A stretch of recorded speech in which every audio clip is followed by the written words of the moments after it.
Huh? Oh. guessing you probably want to shut that thing down. Honestly, I hate my job, so whatever. The reactor is mainly composed of 3 sectors. You are in communications. Those 2 little things on either side are airlocks. They should let you pass to the other sectors. Unfortunately, you'll need a key card, but there's probably one lying around here anyway. Oh, I wouldn't recommend the left bridge. It collapsed during a recent test. The coolant sector is lightly guarded, so it shouldn't be much of an issue. Your job here is to redirect power and shut down the aerators.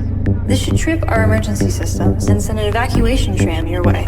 That tram should take you to the turbine sector. I'm not over there much, but I rarely see anyone come in and out. You'll need to overload the turbines. High power and no coolant isn't great for the reactor. I don't know what they use to power that thing, but it's pretty sensitive. I'd put in my 2 weeks, but I'm not sure there's gonna be an HR by the time you're done. Peace.